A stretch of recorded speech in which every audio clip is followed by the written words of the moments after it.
Snowflakes drifted gently through the air, shimmering beneath the golden glow of New York's Christmas lights.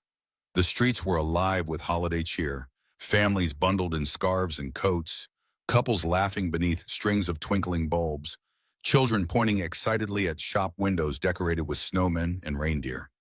The black Range Rover pulled up near a quiet bus stop just a few blocks from the Rockefeller Christmas tree. Michael Carter stepped out first, tall and composed, his dark overcoat brushing against his crisp navy suit.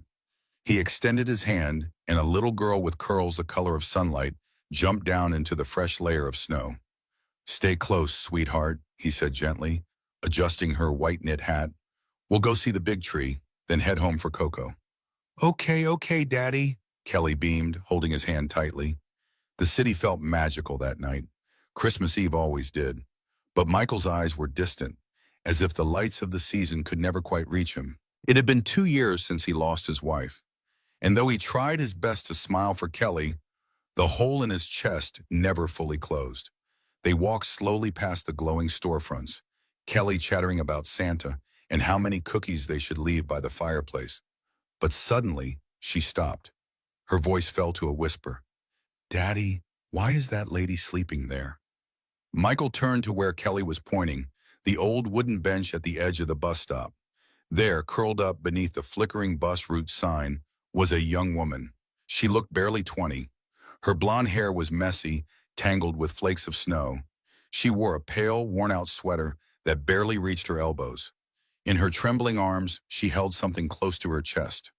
Michael stepped forward a little, squinting. It was a baby, wrapped in a thin, frayed blanket. The infant lay still, cheeks red from the biting cold, tiny fingers poking out and trembling slightly in the wind. Michael's heart tightened. He instinctively reached for Kelly's hand to keep walking. They were just strangers after all. The city was full of stories you could not fix. But Kelly pulled back. "Daddy," she said again, more firmly this time, eyes wide. "She has a baby. He's so little. Daddy, he's cold." Michael looked down at his daughter. Her small face was earnest, concern written in every innocent feature. For a moment he hesitated, his breath visible in the frosty air, mind swirling between logic and emotion. 2 years ago, Sarah would have already been kneeling beside the bench, offering help without hesitation. His late wife had possessed that rare quality of immediate compassion, one that didn't calculate risk or convenience, one that simply saw need and responded. Kelly had inherited that same instinct, it seemed. Without a word, Michael slowly bent down and began to unwrap the soft red scarf from around Kelly's neck. She said nothing, just watched as her father stepped toward the sleeping woman. Kneeling beside the bench, Michael gently laid the scarf over the baby, careful not to startle either of them. The infant stirred slightly, lips moving in his sleep. Michael glanced up at the young woman. Her skin was pale, almost blue around the edges of her lips. Her arms clutched the child tighter, even in unconsciousness, as if instinctively guarding him. He reached out a hand and touched her shoulder lightly. "Miss," he said, voice low but urgent. "Miss, you can't stay out here tonight." She did not respond. Michael leaned closer, concern deepening. His voice broke just slightly. "Please wake up." The wind blew a little harder then, sending a chill through his spine. In the distance, a chorus of carolers could be faintly heard, singing Silent Night. And yet nothing about this moment felt silent. He turned back briefly and saw Kelly watching him, not with fear, but hope. A memory flashed across his mind. Sarah in the hospital, her hand weak in his, whispering, "Promise me you'll show her how to be kind, Michael. Promise me you'll teach her that matters more than anything." He turned back to the young woman, still kneeling, determination settling into his features. Grace Miller awoke in a jolt of panic. The cold hit her first, sharp and biting. Then came the fear. Her arms clutched the bundle against her chest, her baby. Her eyes flew open. Snow was falling heavier now. Her back ached from the frozen bench. But what startled her most was the tall man kneeling beside her, the scent of cologne and city air clinging to him. He was dressed in a tailored coat, leather gloves, and he was holding something in his arms. Her baby. "No," she gasped, lunging forward. "Give him back." The man didn't flinch. His voice was steady and low. "He's freezing. You need to come inside." She tried to stand, her legs trembling. "I don't need your pity." Michael Carter studied her. Young, barely 20, her blonde hair was tangled and crusted with frost. Her lips cracked, her sweater stretched thin, but it was her eyes that held him. Defiant, desperate, exhausted. The baby stirred weakly. Michael adjusted the scarf, his daughter's scarf, around the infant's small body. The child's skin was pale, his lips tinged blue. "I'm not offering pity," he said. "I'm offering warmth." Grace's eyes filled with tears, but she blinked them back. People only help when they want something. I've learned that the hard way. A gust of wind cut through them.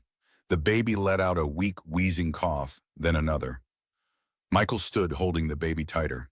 "You can come or not, but I'm not leaving him to freeze." For a moment, Grace didn't move. Her arms ached for her son. Every part of her screamed to grab him back, to run, but something in the man's eyes stopped her. They weren't cruel. They weren't suspicious.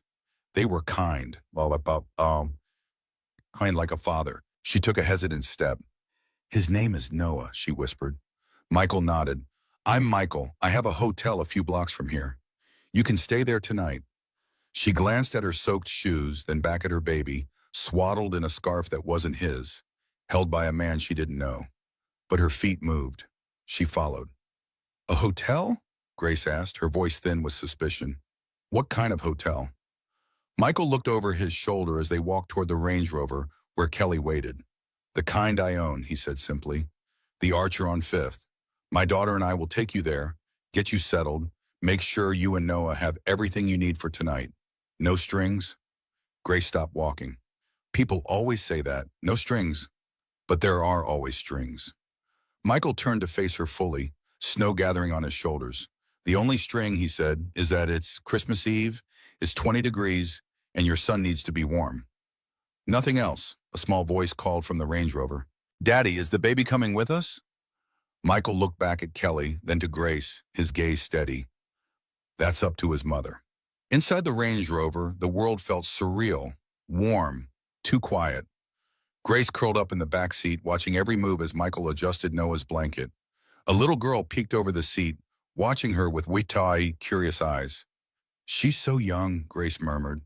"She's 4, Michael replied, catching her gaze in the mirror. "Her name's Kelly." Grace nodded. "She's beautiful." For a moment, silence settled. Then Kelly asked softly, "What's your baby's name?" "Noah," Grace said. Kelly smiled. "He's really tiny, like a snowflake." Michael's eyes flicked to the mirror again. Grace was staring out the window, but he saw the shimmer of tears she wouldn't let fall. The Archer Hotel rose before them, elegant and imposing, with its limestone facade and doormen in long coats. Grace's breath caught in her throat. She hadn't expected this. The gleaming brass revolving doors, the marble floors, the crystal chandeliers in the lobby. This wasn't just any hotel, this was luxury. The staff greeted Michael with deference. "Mr. Carter, welcome back, sir." Michael nodded, guiding Grace toward a private elevator, with his hand hovering near, but not touching, her back. "We need the Aspen suite prepared, James. Extra towels, warm meals sent up, and a bassinet if we have one. Right away, Mr. Carter." The elevator doors closed, and Grace felt her heart racing. She clutched Noah tighter. "Who are you?" she whispered. Michael looked down at Kelly, who was leaning against his leg, half asleep now.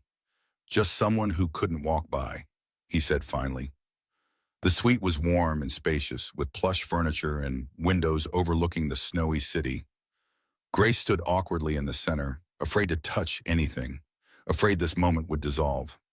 Michael set Kelly gently on a couch and covered her with his coat before turning to Grace. "The bedroom is through there," he said, pointing to a doorway. "There's a bathroom with a shower. Room service will bring food." "Is there anything specific Noah needs?" Grace looked down at her son, who was finally warming, his cheeks regaining color. He needs formula and diapers." Michael nodded. "I'll have them sent up." "Why are you doing this?" Grace asked suddenly, her voice breaking. Michael was quiet for a moment, looking out at the snow. 2 years ago, my wife died giving birth to our second child. The baby didn't survive either." Grace's eyes widened slightly. "I'm not trying to replace them," Michael continued, "but I know what it means to be alone on Christmas Eve." Before Grace could respond, a knock came at the door. A hotel employee wheeled in a cart with covered dishes, baby supplies, and fresh towels. Once they were alone again, Michael gently lifted Kelly. "We'll let you rest," he said. "There's a phone by the bed if you need anything. Just dial 0. Grace felt panic rise in her chest. "You're leaving?" Michael nodded. "We live a few blocks away. You need space, privacy. We'll check on you tomorrow." For a moment, Grace wanted to beg him to stay, afraid of being alone, afraid this sanctuary would vanish. Instead, she straightened her shoulders. "Thank you," she managed. Michael paused at the door, Kelly sleepy against his shoulder. "Merry Christmas, Grace," he said softly. And then they were gone. Grace had once believed in fairy tales before it all fell apart. She had been a sophomore at a liberal arts college majoring in fine arts. She loved drawing, people, places, moments in between. Her professors praised her work. Then came the bomb. The promises, the mistakes, the tests that turned positive. When she told him, he disappeared. When she told her family, strict, religious, unbending, they gave her an ultimatum. "You've brought shame into this house," her mother had said. "If you keep it, you leave." She left. No bois. No money, no support. Just a child she hadn't been ready for and yet couldn't abandon. She bounced between shelters, then the streets. Food went to Noah. Coats were wrapped around him. Every night was a fight to survive. Christmas Eve was just another night to get through. Until now. Standing in the elegant hotel bathroom, Grace stared at her reflection in the mirror. She barely recognized herself. Thin face, hollow cheeks, dark circles under her eyes. She looked older than her 20 years, worn down by months of survival.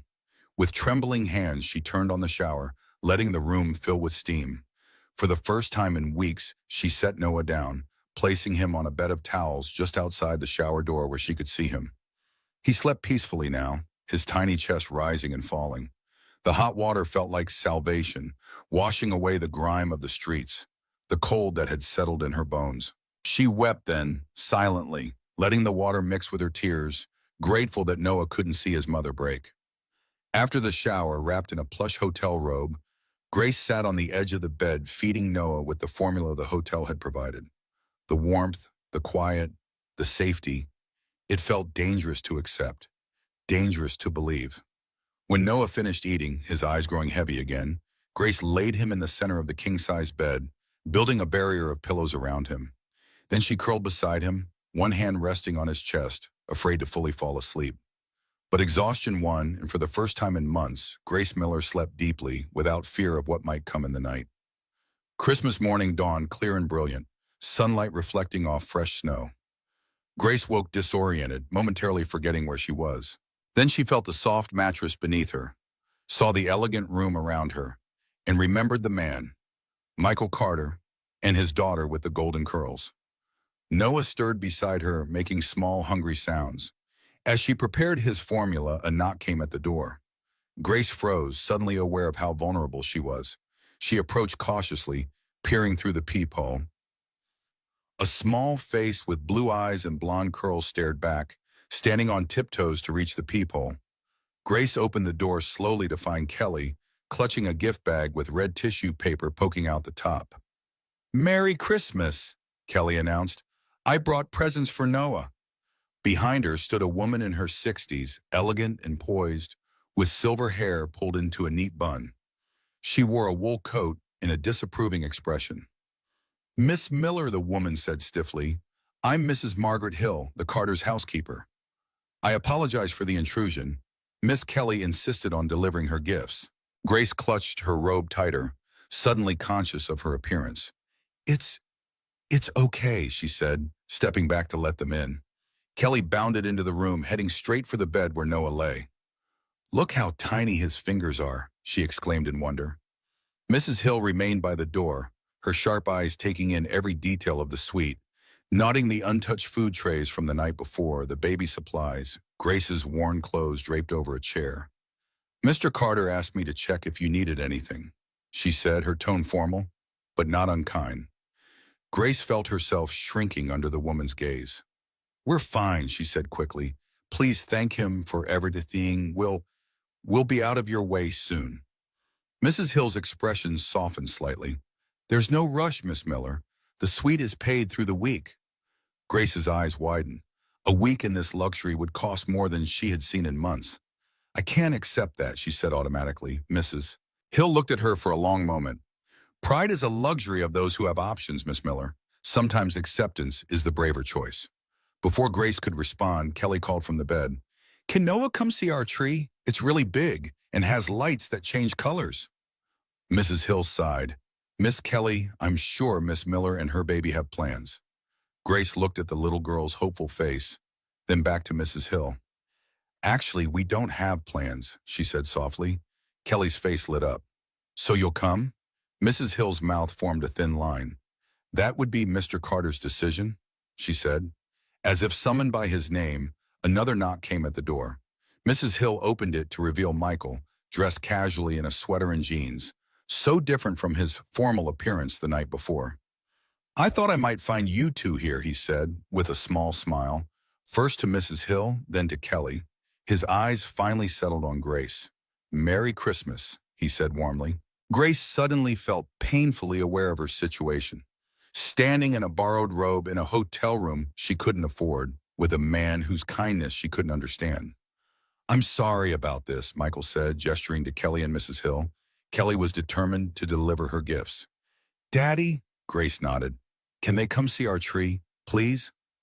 Michael looked at Grace, his expression gentle but questioning. That's entirely up to Grace, he said. All eyes turned to her. Grace felt the weight of the moment, of the choice.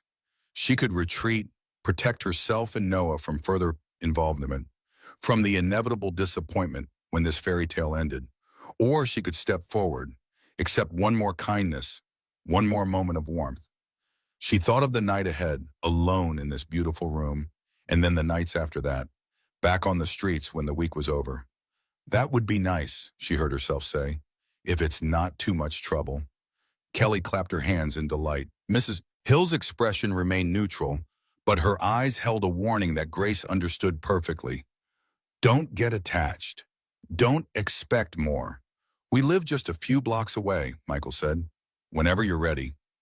Grace looked down at her worn clothes, suddenly embarrassed. I don't have anything appropriate to wear. Michael seemed to understand her discomfort. The hotel boutique is open today, he said. Feel free to find something there.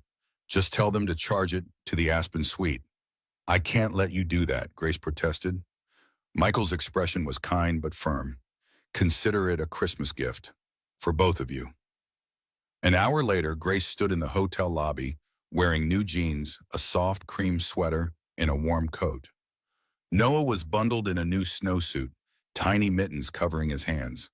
The boutique attendant had helped her select everything, never once making her feel like charity. Michael and Kelly waited for her by the revolving doors, Kelly bouncing with excitement. Outside, the Range Rover idled at the curb, its engine a soft hum in the Christmas morning quiet. The ride was short but significant. Each block they traveled showed Grace a world she had once belonged to and lost. The world of comfort, of security, of belonging. When they pulled up to a luxury high-rise overlooking Central Park, Grace's breath caught. This is where you live? She asked, unable to hide her awe. Michael nodded, helping Kelly out of the car. For the past 5 years, yes. A doorman greeted them warmly. Merry Christmas, Mr. Carter. And Miss Kelly, Merry Christmas, Thomas. Kelly replied, reaching for Grace's hand as they entered the lobby. The elevator ride to the penthouse was smooth and silent. Grace felt as though she was floating upward, away from reality, into some dream she didn't dare believe. Noah stirred against her chest, his eyes opening to take in the strange new surroundings. When the elevator doors opened directly into the penthouse foyer, Grace froze. Warm light poured across polished hardwood floors. Floor-to-ceiling windows showcased a sweeping view of the snow-covered park and the city beyond. In the corner stood a towering Christmas tree, glowing with gold and red ornaments. It looked like a scene from a movie. Her breath caught. Michael stepped out carrying Noah. Kelly skipped ahead, calling, Come on, this is our home. Grace hovered in the doorway, arms crossed tightly. She didn't step inside.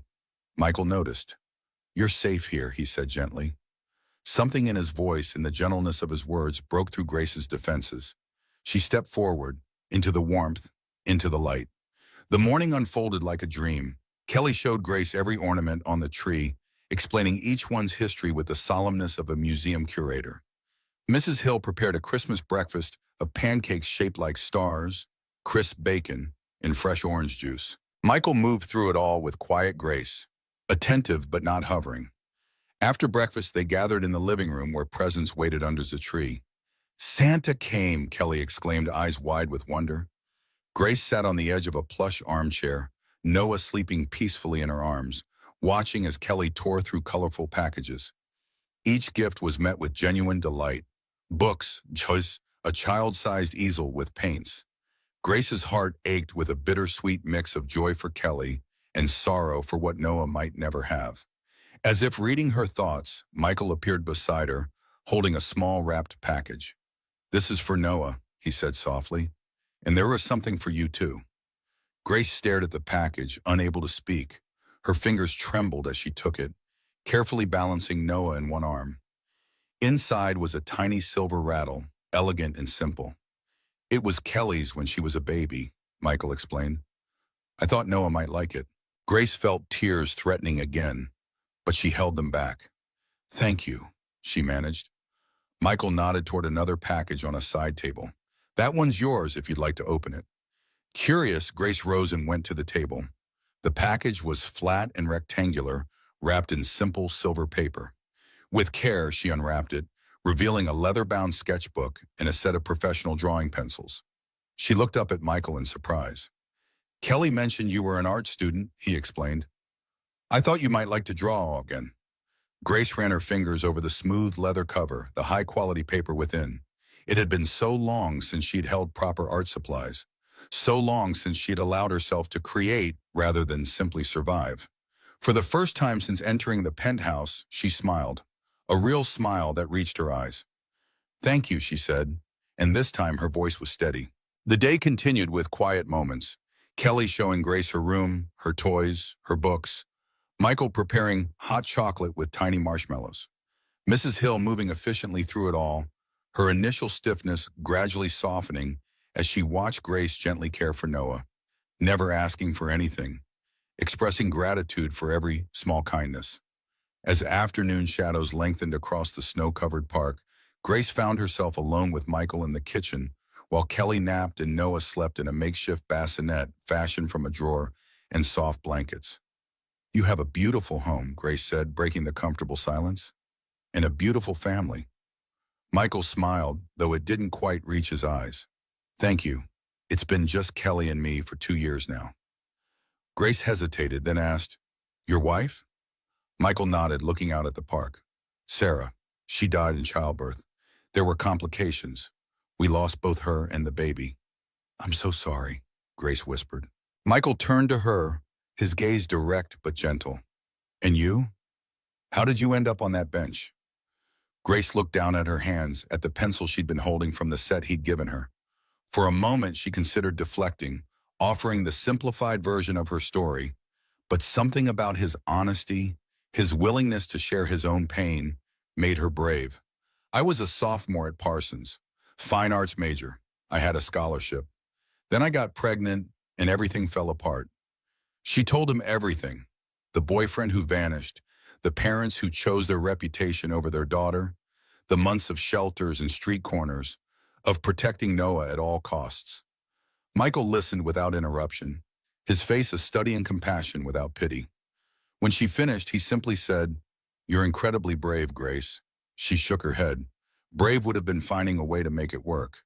Brave would have been not ending up on that bench. "No," Michael countered. "Brave is choosing your child over security. Brave is surviving when everything is against you. Brave is accepting help when it's offered, even when pride says not to." Their eyes met, and for a moment, understanding flowed between them. Two people who had lost different things but knew the same pain of having life upended in an instant. The moment was broken by Noah's cry from the living room. Grace moved immediately, her body attuned to her child's needs. Michael watched her go, something shifting in his expression. That evening, when the sky had darkened and the city lights twinkled against the night, Michael approached Grace as she stood by the windows, Noah sleeping against her shoulder. "I have a proposal," he said carefully. Grace tensed immediately, her defenses rising. Michael seemed to sense her reaction. Not that kind of proposal, he clarified. An offer. I own a guest house on my estate in Connecticut. It's private, fully furnished. You and Noah could stay there just until you get back on your feet. A month maybe? No obligations, no expectations. Grace stared at him, searching for the catch, the hidden motive. Why? She asked finally. Why would you do that for someone you just met? Michael was quiet for a moment, considering his answer. Before Sarah died, she made me promise something. She made me promise to teach Kelly that kindness matters more than anything. I haven't always kept that promise well. But when Kelly saw you and Noah last night, she reminded me of it. This isn't about charity, Grace. It's about keeping a promise. Grace looked down at Noah, at his peaceful face, at the tiny fingers curled against her shoulder. She thought of the weeks ahead, of returning to the shelters, of the cold, of the constant fear. 1 month, she said finally, and I want to work. I need to earn my keep. Michael nodded, respecting her terms. We can figure that out, he agreed. Later that night, as the Carter penthouse grew quiet, Grace stood in the guest bedroom where she and Noah would sleep before leaving for Connecticut the next day. The room was elegant and understated, with a view of the twinkling city. She laid Noah in the center of the bed, building another pillow fortress around him. Then she took out the sketchbook Michael had given her and, for the first time in months, began to draw. She sketched Noah first, capturing his delicate features, the curve of his cheek, the fan of his eyelashes. Then she drew Kelly, her exuberant curls and bright smile. Finally, almost without meaning to, she began to sketch Michael. His thoughtful eyes, the slight sadness that never quite left his expression, the gentleness of his hands when he held Noah. As she drew, something long dormant awakened within her. Not just the artist's eye for detail, but hope, small and fragile but unmistakably there. Hope that tomorrow might be better than yesterday. Hope that the path ahead, though uncertain, might lead somewhere other than back to that cold bench. She closed the sketchbook and placed it carefully on the nightstand. Then she curled around Noah, one hand resting protectively on his chest, and allowed herself to dream of possibilities she hadn't dared imagine just 24 hours before. The next morning came with fresh snow and new beginnings. Grace packed the few belongings they now had, the clothes from the hotel boutique, the sketchbook and pencils. Noah's new rattle. It wasn't much, but it was more than they'd had 2 days ago. Mrs. Hill appeared at her door, her expression softer than it had been the day before. The car will be ready in an hour, Miss Miller. I've prepared some breakfast for you in the kitchen. Thank you, Mrs. Hill, Grace replied. The older woman hesitated, then said, Mr. Carter is a good man, sometimes too good for his own welfare. He sees the best in people, even when they might not deserve it. Grace understood the warning behind the words. I don't intend to take advantage of his kindness, she said quietly. Mrs. Hill studied her for a moment. I believe you don't, she said finally, but intentions and outcomes aren't always the same thing. Before Grace could respond, Noah began to fuss. Mrs. Hill nodded once and left, her message delivered. In the kitchen, Grace found Michael already dressed in a casual sweater and jeans, helping Kelly with her breakfast. The sight was oddly domestic, oddly painful in its normality, a family moment she had never experienced with her own child. Michael looked up as she entered, his smile warm. Good morning. Did you sleep well? Grace nodded, settling Noah in her arms as she took a seat at the island. Better than I have in months, thank you. Breakfast was simple but delicious. Warm croissants, fresh fruit, steaming coffee. Kelly chattered about the guest house, explaining its features with the authority of someone who considered it her domain. There's a pond with ducks, and a big tree with a swing. And in summer there are flowers everywhere. Grace listened, trying to imagine this new temporary home, trying not to let her heart attach too firmly to the image. As they prepared to leave, Michael's phone rang. His expression shifted as he answered, professional and focused. Victor, he said, his voice taking on an edge Grace hadn't heard before. Yes, I understand the urgency. No, it can't wait until tomorrow. He covered the phone with his hand and looked apologetically at Grace and Kelly. I'm sorry, this is important. A business matter that can't wait. Mrs. Hill will take you both to Connecticut. I'll join you tomorrow. Grace felt a strange disappointment but nodded her understanding. Of course. Thank you again for everything. Michael knelt to hug Kelly goodbye, whispering something in her ear that made her giggle. Then he straightened, his eyes meeting Grace's. You're doing the right thing, he said softly. For both of you. Grace knew he meant accepting help, accepting this chance. She wanted to believe him, needed to believe him. As the elevator doors closed, separating them from Michael and the penthouse, Grace felt both relief and trepidation. The fairy tale wasn't ending yet, but reality was beginning to seep in around the edges. She clutched Noah closer, breathing in his sweet baby scent. Whatever came next, they would face it together. They always had. The drive to Connecticut stretched before them, taking Grace and Noah further from the city that had been both their prison and their home for so many months. Through the window of the Range Rover, Grace watched as urban landscapes gave way to suburbs, then to the rolling hills and bare winter trees of rural Connecticut. Kelly had fallen asleep beside her, worn out by the excitement of Christmas and the prospect of showing Grace and Noah their new temporary home. Mrs. Hill drove in silence, occasionally glancing in the rearview mirror, as if checking that Grace was still there, still real. The Carter estate appeared suddenly around a bend in the road, stone gates opening to a long, tree-lined drive that wound up to a magnificent stone manor house. Grace's breath caught at the sight.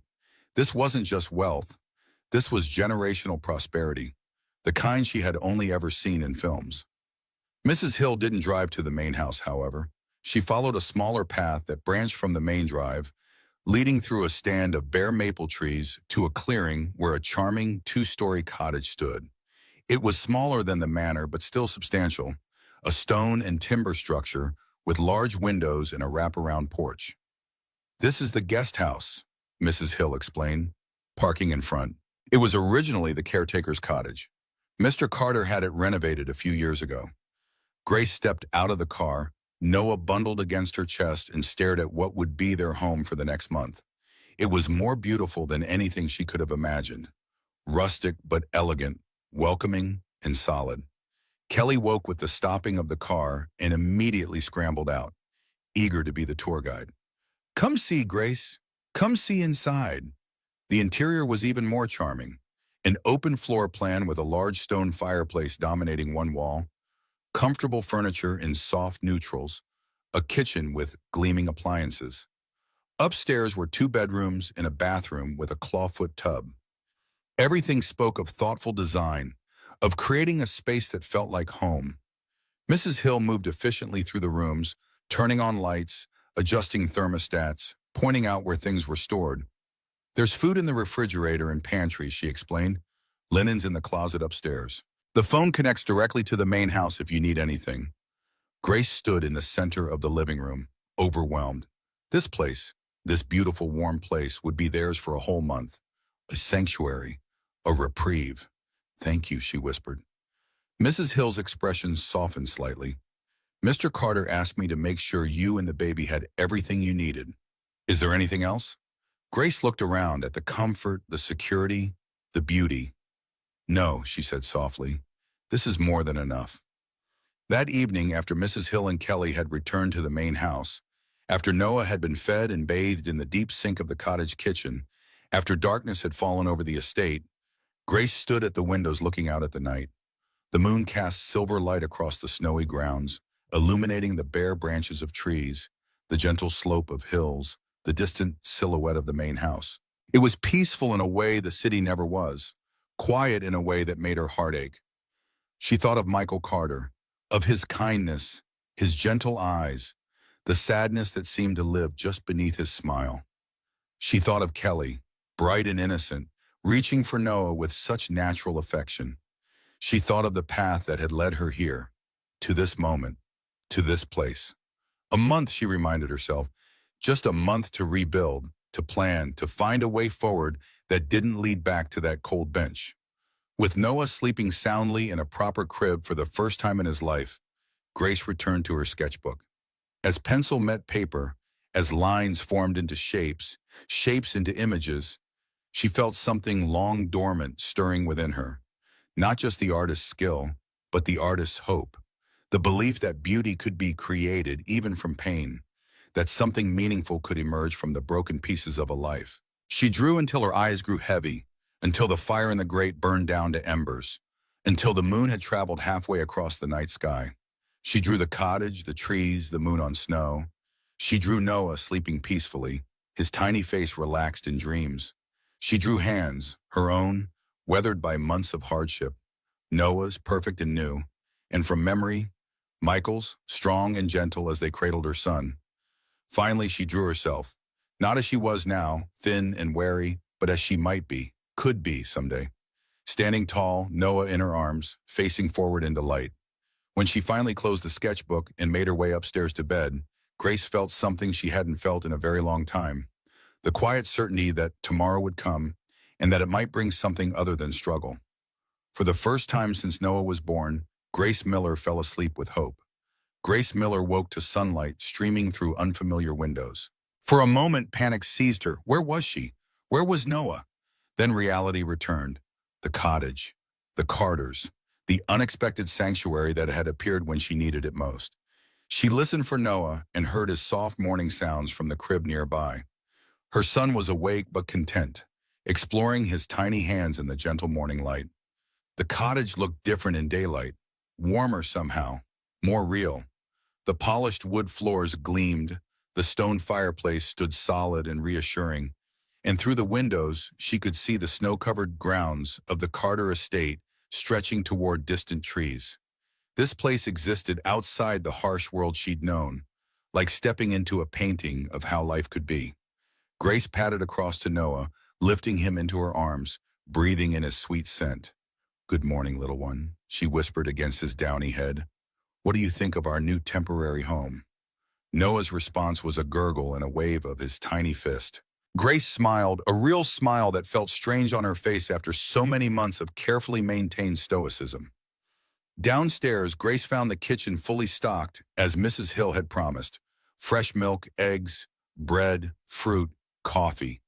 She prepared breakfast with Noah balanced on her hip, marveling at the simple luxury of having food readily available, of not having to calculate every morsel, of being able to eat until she was satisfied.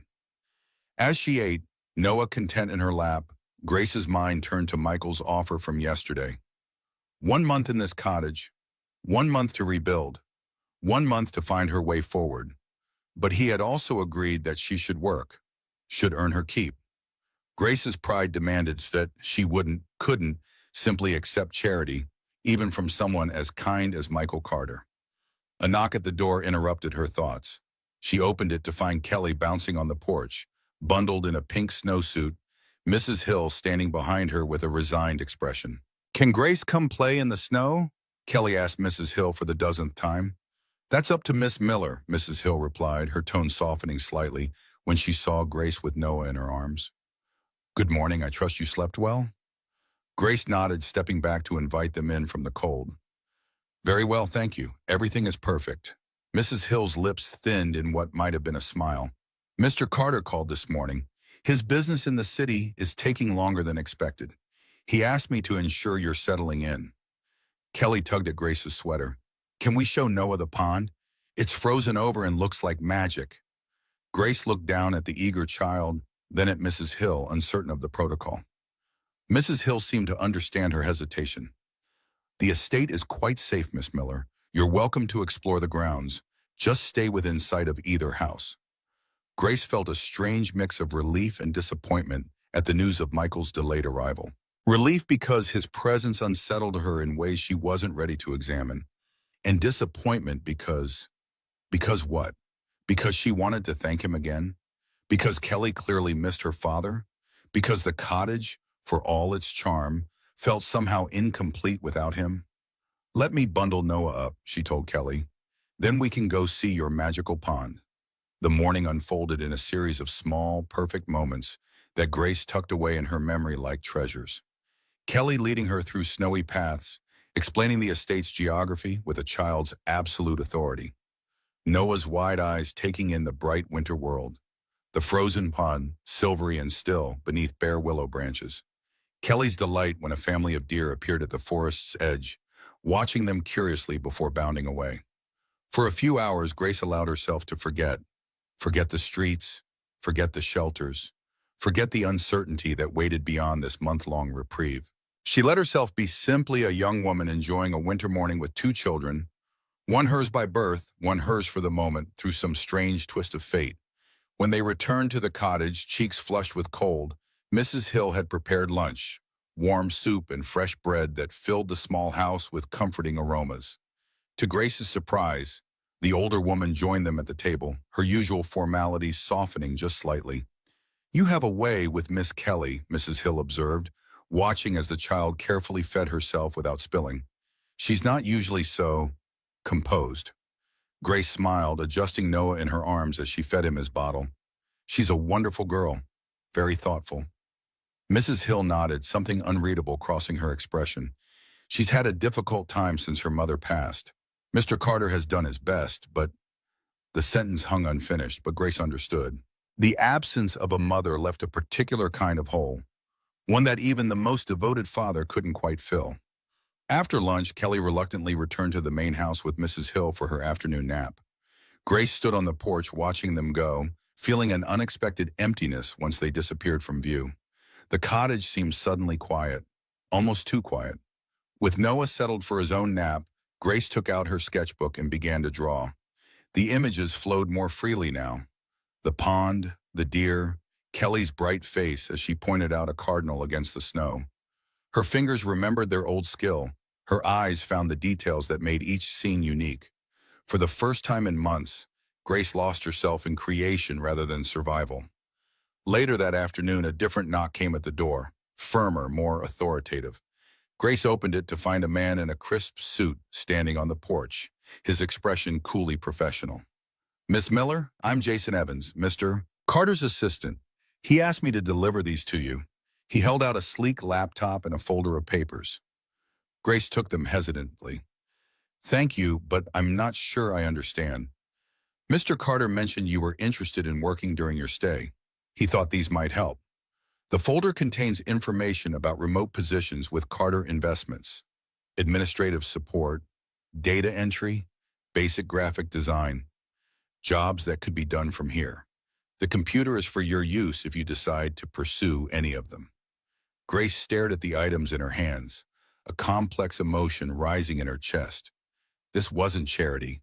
This was opportunity, a chance to work, to contribute, to rebuild her independence without leaving Noah or this safe haven. "That's very thoughtful of him," she managed. Jason nodded, his professional demeanor softening slightly. "Mr. Carter also asked me to inform you that he should return tomorrow afternoon. Is there anything you need in the meantime?" Grace shook her head, still processing this new development. "No, thank you. We have everything we need." After Jason left, Grace settled on the couch with a laptop and folder. The positions were real, legitimate remote work that matched her skills. The pay was fair, perhaps even generous, and each job description noted flexible hours, understanding that her primary responsibility was to her child. Grace felt tears prick at her eyes. Michael Carter had found a way to honor her pride while still offering help. He'd created a path that allowed her dignity alongside support. The kindness of it, the thoughtfulness, touched something deep within her that she'd thought long frozen by months of hardship. That evening, after feeding Noah and settling him in his crib, Grace sent an email applying for the graphic design position. It was the most aligned with her education, with the artist she'd once been, with the woman she hoped to become again. Then she returned to her sketchbook, drawing until her eyes grew heavy, filling page after page with images of the day, with the first tentative visions of a future that might hold more than mere survival. The next morning dawned clear and cold. Grace woke early, a nervous energy propelling her through the morning routine with Noah. She cleaned the already clean cottage, arranged and rearranged the few belongings they had, checked her email repeatedly for a response to her application. The thought of Michael's return filled her with an anticipation she couldn't quite name. Around noon, Kelly appeared at the door, her smile wide and excited. "Daddy's home," she announced. "He wants to know if you'll come for dinner at the big house tonight."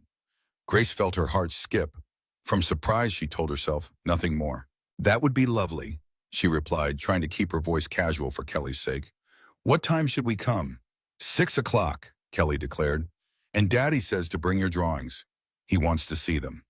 After Kelly left, Grace stood in the cottage living room, suddenly aware of her limited wardrobe, of her unstyled hair, of all the ways she was unprepared for dinner at the big house. The insecurity was familiar and unwelcome, a reminder of the gulf between her current circumstances and the world the Carters inhabited so naturally. She pushed the feeling aside. This wasn't about impressing anyone. This was simply dinner with the man who had helped her, whose home she was temporarily sharing. Nothing more. Still, when she dressed that evening, she took extra care, styling her hair, applying the minimal makeup that had come with her purchases from the hotel boutique, selecting the nicest outfit from her small collection. Noah, too, was carefully dressed in the softest of his new clothes, his fine hair gently combed. At precisely 6 o'clock, Grace stood at the massive front door of the main house, Noah in her arms, sketchbook tucked under one arm. Before she could knock, the door swung open to reveal Michael Carter. He looked different here in this setting, more relaxed than he had in the city, dressed in a simple sweater and dark jeans, his hair slightly tousled. But his eyes were the same, kind, thoughtful, with that ever-present shadow of sadness. Grace, he greeted her warmly, and Noah. Welcome. Please come in. The main house was even more impressive inside. Soaring ceilings, elegant furnishings, artwork that Grace immediately recognized as museum quality. Yet for all its grandeur, it felt surprisingly welcoming. Lived in, a home rather than a showcase. Kelly came running from somewhere deeper in the house, launching herself at her father's legs before turning her bright smile to Grace. "You came," she exclaimed, as if there had been any doubt. "Come see the dining room. We have candles and everything." Michael's smile as he watched his daughter was full of gentle amusement and love. "She's been preparing for this dinner all day," he confided to Grace as they followed the excited child. "I think we have enough candles lit to be visible from space." The dining room was indeed awash in candlelight, tapers and silver holders, votives clustered in the center of the table, the effect both elegant and whimsical. Mrs. Hill moved efficiently around the space, making final adjustments to what appeared to be an elaborate meal. "I hope you like roast chicken," Michael said as he pulled out a chair for Grace. "It's Kelly's favorite." "It looks wonderful," Grace replied, settling Noah on her lap. "Everything does." Dinner unfolded with surprising ease, conversation flowing naturally, Kelly providing much of the entertainment with stories of her adventures showing Grace and Noah around the estate. Michael listened attentively to his daughter, his affection for her evident in every glance, every gentle correction, every shared smile. Grace watched their interaction, feeling both warmed by it and achingly aware of what Noah might never have. A father who looked at him with such love, who built his world around his child's happiness. After the main course, as Mrs. Hill cleared plates, Michael turned to Grace. "Kelly mentioned you've been drawing again." Grace felt suddenly self-conscious, aware of the modest sketchbook beside her chair. "Just a little. It helps pass the time." "May I see?" Michael asked, his tone genuinely interested. Grace hesitated, then nodded, passing him the sketchbook. She watched his face as he turned the pages, studying each drawing with careful attention. His expression shifted subtly, surprise, then appreciation, then something deeper she couldn't quite name. "These are extraordinary, Grace," he said finally, looking up to meet her eyes. "Truly, you have remarkable talent." The compliment warmed her more than it should have. "I was studying fine arts before everything changed," she explained. Michael nodded, turning to another page. A sketch of Kelly at the frozen pond, her expression captured perfectly, the joy and wonder of childhood distilled in a few careful lines. "What would you have done if things had been different?" The question caught Grace by surprise. It had been so long since anyone had asked about her dreams, her ambitions, the person she'd been before becoming simply Noah's mother, simply a survivor. "I wanted to be an illustrator," she admitted.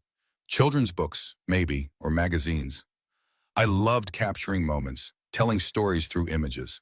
Michael studied another drawing, this one of Noah sleeping, his tiny face peaceful, vulnerable. "You still could," he said quietly. Grace smiled, a hint of her old bitterness surfacing. Single mothers without degrees or portfolios aren't exactly in high demand in the art world. Michael looked up, meeting her eyes directly. "You have a degree, just not a completed one." You have talent, extraordinary talent. And you have time, Grace.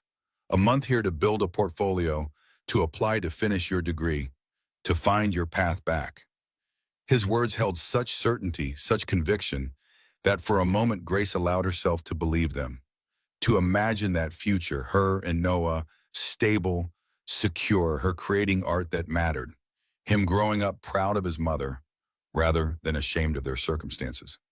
Before she could respond, Kelly tugged at Michael's sleeve. Can we have dessert now, Daddy? I helped make it. The moment broke, the conversation shifting to lighter topics. But Grace felt something settle within her, a seed of possibility taking root. Later, as they moved to the living room for coffee, Michael's phone rang. His expression changed as he glanced at the screen. A subtle hardening, a shift from the relaxed host to something more guarded. Excuse me, he said. I need to take this. He stepped away, his voice too low for Grace to hear. But his body language spoke volumes. Tension in his shoulders, a slight pacing motion, the occasional sharp gesture of his free hand. Kelly, seemingly unperturbed by her father's sudden shift in mood, showed Grace her collection of stuffed animals, each with its own elaborate backstory. Grace listened attentively, but part of her attention remained on Michael, on the frown that deepened as his call continued. When he returned, his smile seemed forced. I apologize for the interruption. Business doesn't always respect personal time. Grace nodded, understanding more than he might realize.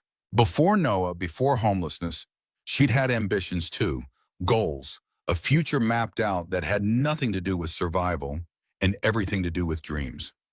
Is everything all right? She asked quietly while Kelly was distracted with her toys. Michael hesitated, then sighed. Just a persistent problem. Nothing you need to worry about. But the shadow had deepened in his eyes, and Grace wondered what burden he carried beyond the grief she already knew about. The evening ended with Michael walking Grace and Noah back to the cottage, Kelly having been put to bed by Mrs. Hill. The night was clear and cold, stars sharp against the black sky, their breath visible in the frosty air. Thank you for dinner, Grace said as they approached the cottage, and for the job opportunity. I sent in my application yesterday. Michael smiled, a genuine smile that lightened his features. Jason mentioned that. He was impressed with your qualifications. You should hear back tomorrow. They stood for a moment on the cottage porch, an awkward silence falling between them. Noah had fallen asleep against Grace's shoulder, his gentle breathing the only sound. Michael cleared his throat. I meant what I said earlier, Grace, about your talent, your potential. Sometimes life takes unexpected turns, but that doesn't mean the path is closed permanently. Grace looked up at him, this stranger who had become something else. Not quite a friend, not quite an employer, something undefined that made her both comfortable and uneasy. Why are you really doing all this? She asked suddenly, the question that had lingered since that first night. The truth this time. Michael was silent for a long moment, his eyes looking past her to some middle distance.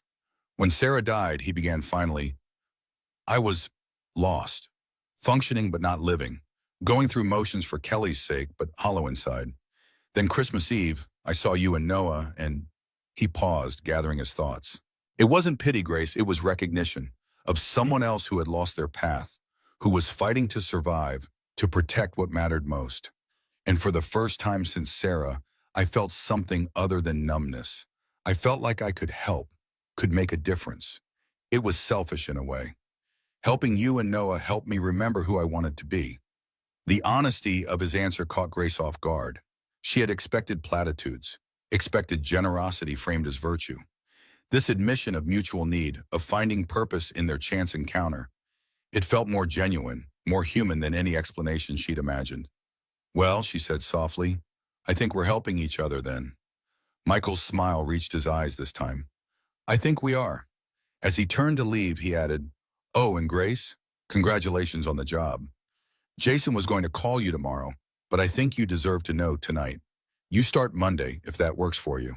Grace felt a surge of emotion, pride, relief, gratitude. Thank you, Michael, for everything. He nodded once, then disappeared into the darkness, the sound of his footsteps crunching on snow fading gradually. Inside the cottage, Grace laid Noah in his crib, then stood at the window watching the distant lights of the main house, thinking of the man who lived there. Michael Carter was becoming something dangerous to her. Not a threat, but a possibility. A possibility of what she wasn't yet ready to examine. The days that followed fell into a gentle rhythm. Mornings with Noah, exploring the grounds when weather permitted. Afternoons working remotely, designing simple graphics for Carter Investments' internal communications while Noah napped. Evenings drawing, reading, planning tentatively for a future beyond the months she'd been promised. Kelly visited daily, sometimes with Mrs. Hill, occasionally with Michael when his work permitted. The little girl had formed a powerful attachment to both Grace and Noah, playing peekaboo with the baby, watching with fascination as Grace drew, chattering endlessly about school and friends, and the adventures she planned for when spring came. Grace found herself looking forward to these visits, particularly when Michael joined them. He carried a quiet strength, an understated kindness that created a sense of safety she hadn't known in a very long time. Their conversations ranged from art to books to gentle debates about films, normal, ordinary exchanges that felt extraordinary to Grace after months of having no one to talk to but Noah. But beneath this peaceful surface, Grace sensed tension. Michael's phone calls became more frequent, his expressions more troubled when he thought no one was watching. Twice he canceled plans with Kelly due to urgent business matters, leaving the child disappointed and confused. Whatever burden he carried seemed to be growing heavier. 2 weeks into their stay, Grace was working at the cottage dining table when a black town car pulled up outside. A man emerged, tall, impeccably dressed in a suit that even Grace could tell cost more than everything she'd ever owned combined. His silver hair contrasted with a deeply tanned face, his expression cold and assessing as he studied the cottage. Grace felt a chill that had nothing to do with the winter air. She watched through the window as the man approached, his confident stride speaking of someone accustomed to power, to getting his way. When the knock came, sharp and demanding, she gathered Noah from his playmat and held him close before answering. "Can I help you?" she asked through the barely opened door. The man's smile didn't reach his eyes. "Miss Miller, I presume?" "Victor Reynolds. I believe you're acquainted with my competitor, Michael Carter." Grace's guard rose immediately. Nothing about this man's presence felt benign. "Carter isn't here right now," she said, beginning to close the door. Reynolds stopped it with one hand, not forcefully, but with clear intent. "I'm not here to see Michael, Miss Miller. I'm here to see you." Grace felt her heart rate increase, her arms tightening instinctively around Noah. "What do you want?" Reynolds' smile widened slightly. "To make you an offer." "May I come in?" "No," Grace said firmly. "Whatever you have to say, you can say it here." Reynolds seemed amused by her defiance. "Direct. I appreciate that." "Very well. I know your situation, Miss Miller. Former art student, homeless until Michael played White Knight on Christmas Eve. Currently working as what? A glorified clip art designer for Carter Investments?" Grace said nothing, her expression carefully neutral. "I'm prepared to offer you a more substantial position," Reynolds continued. "Real work with my company, better pay, benefits for you and your child, an apartment in the city, all yours immediately." "Why would you do that?" Grace asked, her voice steady despite her racing thoughts. Reynolds' expression hardened slightly. "Let's be frank. Michael Carter is distracted, his board is concerned, his newest charity case living on his property, rumors of impropriety. It's affecting investor confidence. My offer solves problems for everyone. You get stability, independence. Michael gets back his focus and reputation. I get, well, let's just say business advantages present themselves when opponents are distracted." Grace felt sick, her skin crawling at the implication at being reduced to a charity case, a distraction. "I'm not interested," she said coldly. Reynolds raised an eyebrow. "Are you sure?" "Think carefully, Miss Miller. 1 month from now, where will you be? Back on that bench? This is a limited-time offer for a real future, for you and your son." Grace straightened, finding a strength she'd forgotten she possessed. "Reynolds, I may not have much, but I have my integrity. Please leave." Reynolds' amused expression vanished, replaced by something harder, colder. "Integrity doesn't keep a child fed, Miss Miller. Neither does foolish loyalty to a man who sees you as a project, not a person. My card, should you reconsider." He placed a business card on the railing and walked away, not looking back as he returned to his waiting car. Grace closed the door with shaking hands, holding Noah close as she watched through the window until Reynolds' car disappeared down the drive. Only then did she allow herself to sink onto the couch, her mind racing. Who was this man? What was his connection to Michael? And more troublingly, how had he known about her background, about the precise nature of her situation? She glanced at the clock. Michael had mentioned stopping by around 4 to discuss a new project he wanted her input on. Should she tell him about Reynolds' visit? Or would that only add to the burden he already carried, the tension she'd observed growing daily? In the end, the decision was made for her. When Michael arrived, one look at her face told him something was wrong. "What happened?" he asked immediately. The concern in his voice, genuine and immediate, made her decision for her. She told him everything. Reynolds' visit, his offer, his veiled threats, his implications about Michael's reputation, about her being a distraction. Michael's expression darkened as she spoke, his jaw tightening, his normally gentle eyes hardening with anger. When she finished, he was silent for a long moment. "I'm sorry, Grace," he said finally. "Victor Reynolds is a problem I should have anticipated. I didn't think he'd go this far." "Who is he?" Grace asked. Michael sighed, running a hand through his hair. "My chief competitor. We've been in a business battle for years. Recently, he's been trying to orchestrate a hostile takeover of Carter Investments. It's been consuming a lot of my attention. And I'm making it worse," Grace realized aloud. "Being here, working for you, it's creating rumors, affecting your reputation." Michael's expression softened. "You're not the problem, Grace. Reynolds is. He's exploiting societal assumptions, trying to use you as leverage. It's manipulative and despicable, and I won't let him succeed." "But he was right about one thing," Grace said quietly. "In 2 more weeks, Noah and I will need to leave." "And then what?" The question hung in the air between them, weighty with implications neither was ready to address. "We'll figure it out," Michael promised. "Together. Don't let Reynolds get into your head. That's exactly what he wants." Later that evening, after Michael had returned to the main house, Grace sat by the fire, Noah sleeping peacefully in his crib upstairs. She thought about Reynolds' offer, the security it promised, the independence. She thought about Michael, his kindness, his growing troubles, the complications her presence was creating in his life. The rational choice seemed clear. Accept Reynolds' offer, remove herself as a distraction in Michael's life, secure a future for Noah that didn't depend on temporary charity. But something deeper, something more instinctive, rebelled at the thought. Victor Reynolds had looked at her and seen a pawn, a tool to be used against Michael. He hadn't seen Grace the artist, Grace the mother, Grace the survivor. He had seen only what she could be worth to him in his game of corporate chess. Michael had seen her. From that first moment on the bench, he had seen her humanity, her struggle, her strength. He had offered help without diminishment, opportunity without exploitation. Whatever complications existed between them now, that fundamental recognition of her personhood remained sacred. Grace opened her sketchbook, turning to a blank page. She began to draw, not the estate, not Noah, not the past or possible futures.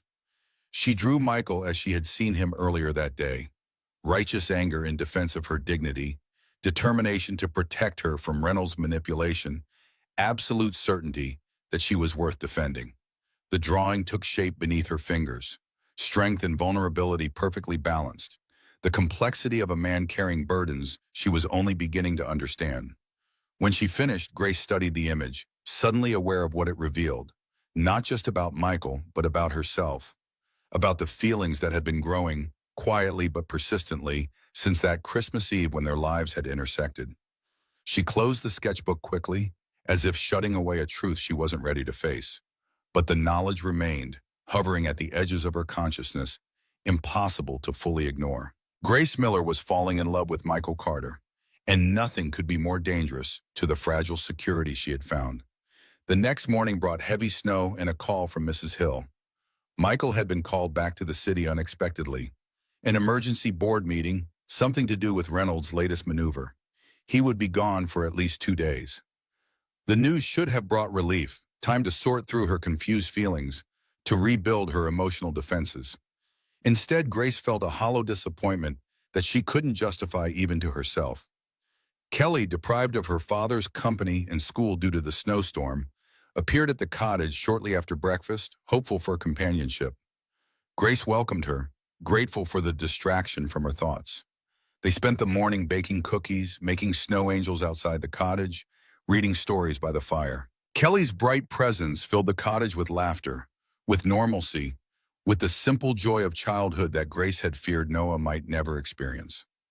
After lunch, while Noah and Kelly both napped, the little girl curled on the couch under a blanket, the baby in his crib upstairs, Grace checked her work email. There was a message from Jason, Michael's assistant, with a new project attached, designs for the annual Carter Foundation Charity Gala to be held in 3 weeks.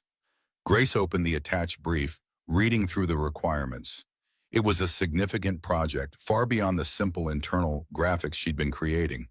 This was public-facing work, high profile, with her name attached as designer. The kind of project that could form the cornerstone of a professional portfolio. A note at the bottom of the brief caught her attention.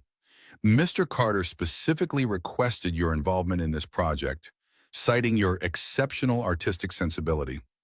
Grace stared at these words, a complex emotion rising in her chest. This wasn't charity work thrown her way out of pity. This was recognition of her skills, her talents, her value beyond her circumstances. She began sketching immediately, ideas flowing faster than she could capture them. The gala's theme was new beginnings, a celebration of second chances, of renewal, of hope rising from adversity. It resonated deeply with Grace, with her own journey, with the unexpected turn her life had taken since Christmas Eve. She was so absorbed in her work that she barely registered the sound of a car in the driveway. Only when a sharp knock came at the door did she look up, startled.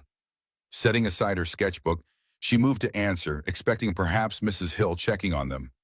Instead, she found a woman, elegant, expensively dressed, with a perfectly coiffed blonde bob and calculating eyes.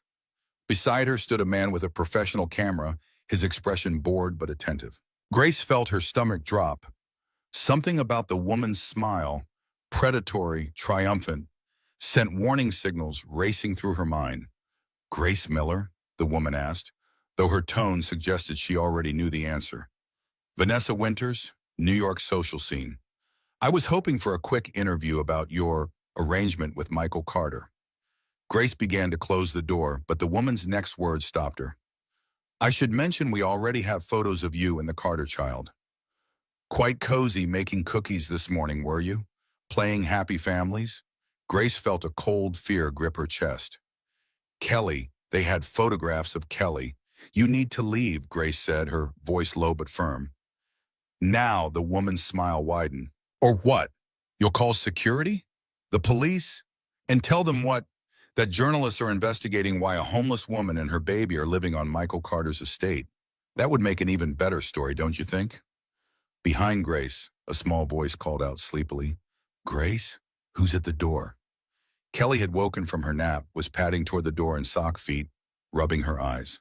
The photographer immediately raised his camera. Something protective and fierce rose in Grace. She stepped outside, pulling the door closed behind her, positioning herself between the strangers and the cottage where both children slept. You will not photograph that child, she said, her voice steady with a strength she'd forgotten she possessed. You will not exploit her for whatever story you're trying to create. The woman's smile faltered slightly in the face of Grace's unexpected ferocity. The public has a right to know what's happening here, she countered. Michael Carter, grieving widower, takes in homeless young blonde woman who bears a striking resemblance to his late wife. It writes itself, really. Grace felt as though she'd been slapped. The comparison to Sarah, the implication of impropriety, the reduction of Michael's kindness to something tawdry, it sickened her. Mr. Carter offered shelter to a homeless mother and child on Christmas Eve, Grace said coldly. There's your story.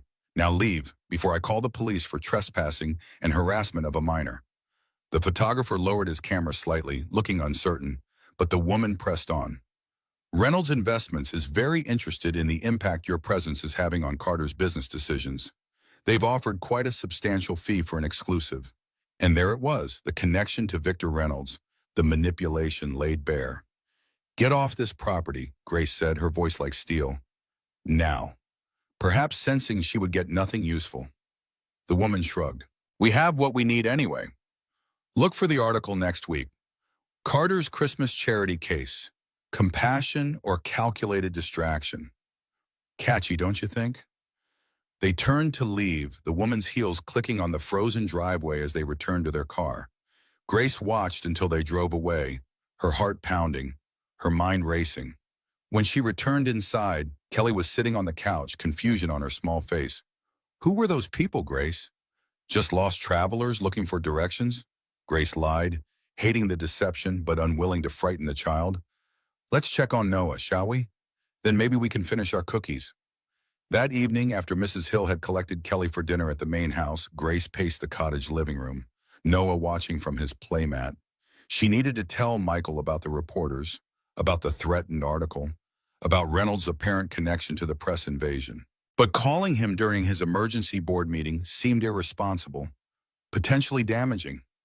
She was still deliberating when her phone rang, Michael's number flashing on the screen. Grace, his voice was tight with controlled anger. "I just received a call from Vanessa Winters seeking comment on our relationship." "What happened?" Grace told him everything. The unexpected visit, the photographer, the threats, the mention of Reynolds, her fierce protection of Kelly from their cameras. Michael was silent for a long moment after she finished. "I'm coming back tonight," he said finally. "This has gone too far." "No," Grace countered. "That's exactly what they want. To disrupt your business meetings, to make you appear distracted, irresponsible. Handle what you need to in the city. Kelly is safe with Mrs. Hill. Noah and I are fine." Another silence, then. "You're remarkable, Grace Miller. Do you know that?" The warmth in his voice, even through the phone, made her heart skip. "I'm a survivor," she replied simply. "I've faced worse than tabloid journalists." Michael sighed. "This is my fault. I should have anticipated Reynolds would stoop this low. I'm sorry you and Noah have been dragged into my business problems." Grace thought of Reynolds' visit, of his offer, of the simplest solution to Michael's troubles. Maybe Noah and I should accept Reynolds' offer," she said quietly. "Remove ourselves as a distraction. Make things simpler for you." "Absolutely not," Michael's response was immediate, vehement. "That's exactly what he wants. Grace, please promise me you won't contact him." The intensity of his reaction surprised her. "I promise," she said. "But Michael, we need to be realistic. In less than 2 weeks, our month here ends. Noah and I need a plan, and you need your life back, your reputation intact." When he spoke again, his voice was softer, almost vulnerable. "What if I don't want my life back? What if these past weeks, with you and Noah here, with Kelly happier than she's been in years? What if this feels more right than anything has since Sarah died?" The words hung between them, heavy with implication. Grace's breath caught, her hand tightening on the phone. "Michael," she began, unsure what would follow. He cut her off gently. "We don't need to figure everything out tonight. Just don't make any decisions until I get back." "Please, okay," she agreed. "Be careful, Michael." After they hung up, Grace stood at the window, watching snow begin to fall again, thick and silent in the gathering darkness. Michael's words echoed in her mind, stirring possibilities she hadn't dared consider. Possibilities both thrilling and terrifying in their potential. Whatever path forward they found, one thing was becoming increasingly clear. It wouldn't be simple. Reynolds, the press, the board, the complicated emotions growing between them, all formed obstacles to any future that might include both their families. Yet as she watched the snow transform the landscape, covering the old with clean, perfect white, Grace felt a fragile hope take root. New beginnings were possible. She had already come so far from that cold bench on Christmas Eve. Perhaps the journey wasn't over yet.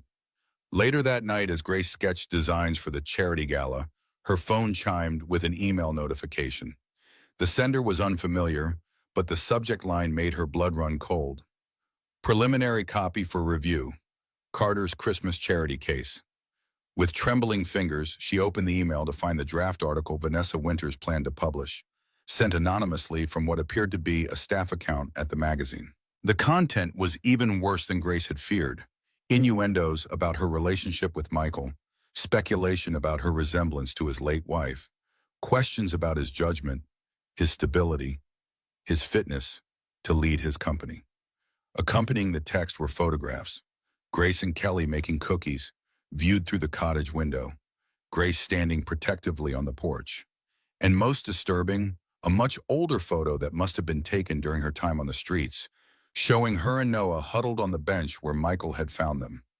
Grace felt physically ill, violated by the invasion of privacy, by the manipulation of innocent moments into something tawdry, by the exploitation of her past struggles. But beneath the initial shock grew something else: determination. A fierce resolve not to be used as a weapon against the man who had shown her nothing but kindness. She forwarded the email to Michael with a simple note. "I think someone at the magazine doesn't agree with this article. Thought you should see it." His response came within minutes. "My lawyers will handle this. I'm coming home first thing tomorrow." "Grace, none of this is your fault. Remember that." Grace set her phone aside and returned to her sketching, but her mind was elsewhere.